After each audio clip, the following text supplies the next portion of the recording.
ጌታችን ኢየሱስ ክርስቶስ ነው። የተናገረበትም ምክንያት ስራ ሰርቶ ብርሃን የዓይን ብርሃን ለሌለው የዓይን ብርሃን ሰጥቶ ስራውን ቃሉን በስራ ገልጦ ስራውን በቃሉ ገልጦ አሳይቶ በዓለም ሳለሁ የዓለም ብርሃን እኔ ነኝ ይላል።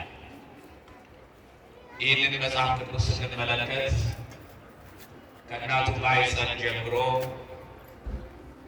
የዓይን ቅርጽ የሌለው ሆኖ የተወለደ አንድ ሰው ነበረ።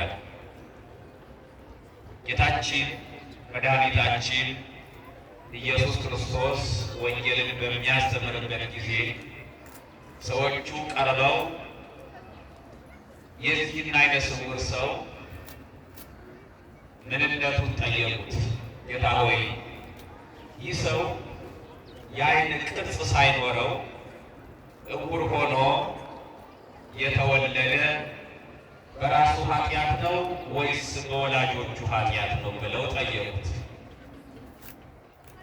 ለዚህ ሰው በአንድ ሰው ላይ አንድ ነገር ሲደርስ ብዙ መላምት ብዙ ምክንያት ሊሰጠው ይችላልና ሰዎቹ ገርሟቸው ደንቋቸው አለማየቱ ብቻ ሳይሆን የዓይን ቅርጽም ስላልነበረው ወደ አምላካችን ወደ ኢየሱስ ክርስቶስ ቀርበው ይህ ሰው እንዲህ ሆኖ የተወለደ በማን ኃጢአት ነው? ራሱ ኃጢአት ስለሰራ ነው ወይስ ወላጆቹ ኃጢአት ስለሰሩ ነው?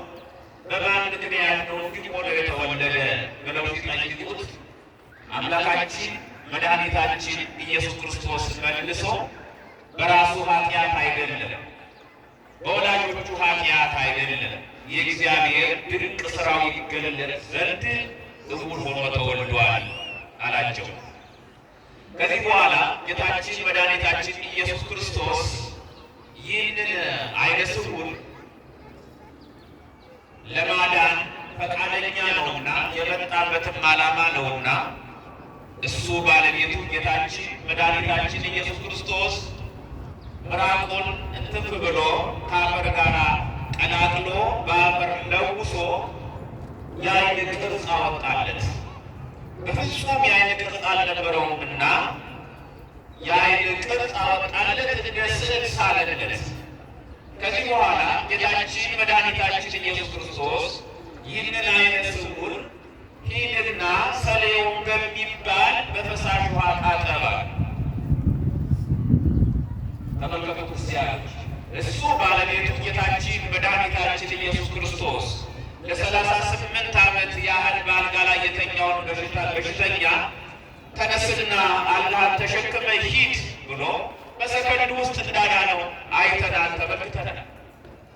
የመቶ አለቃውን ልጅ ደግሞ በጠየቀው ጊዜ እንደ ሃይማኖቱ ይደረግልኝ ብሎ እንዲሁ ያለምንም ቁስ ነገር ያለምንም ምክንያት አልሞተታል፣ በሞቶታል። ብዙዎቹንም እንዲሁ በቃላቸው በቃሉ ያድናቸው ነበረ። ይህን ዓይነ ስውር ግን የሚገርማችሁና የሚደንቃችሁ ነገር ምራቁን ከአፈሩ ጋር ለውሶ የዓይን ቅርጽ አውጥቶ ሂድና ሰሊሆም በሚባል በፈሳሽ ውሃ ተጠመቃል። ለምን ይመስላችኋል? ክርስቲያን ማዳን እየቻለ በቃሉ ማዳን እየቻለ እዚያው ማዳን እየቻለ ይህ ሰው እያየ መሄድ እንኳ አይችልም። በሰው ተመርቶ ነው ገና ወደ ጠበል ቦታው የሚሄድ። ክርስቲያኖች ወደ ጠበል ቦታ የሚሄድ እየተመራ ነው። አምላካችን እግዚአብሔር ለምን ሄዳል? ለምን ወደ ጠበል ቦታ አዘዘው? ለምን ምራቁን ከአፈሩ ጋር ቀላቅሎ ለምን ቀባው? ያስፈልገዋል ወይ? ቁሳዊ ነገር የሚያስፈልጋቸው ለማዳን የዚህ ዓለም ጠበብቶች በዚህ ምድር ያሉ ሐኪሞች ብዙ ነገር ያስፈልጋቸዋል። አንድን ሰው ለማዳን ወይ መድኃኒት ይሰጣሉ፣ ወይ ቀዶ ጥገና ያደርጋሉ፣ የተለያየ ነገር ቁሳቁስ ይጠቀማሉ። አምላካችን እግዚአብሔር ደግሞ ነገር እነሱ ያለ አምላክ አይደለም። አዳኛቸው ደግሞ የሚገለጥ አይደለም።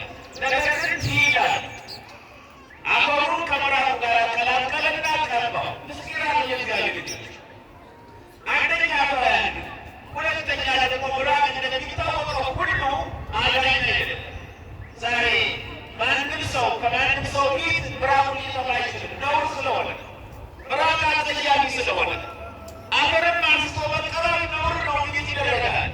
እሱ የሰማይና የምድር ባለቤት፣ የድነት ባለቤት፣ የፈውስ ባለቤት፣ ማዳን በቃሉ የሆነለት አምላክ እግዚአብሔር ብርሃኑን ከአፈሩ ጋር አቀላቀለ።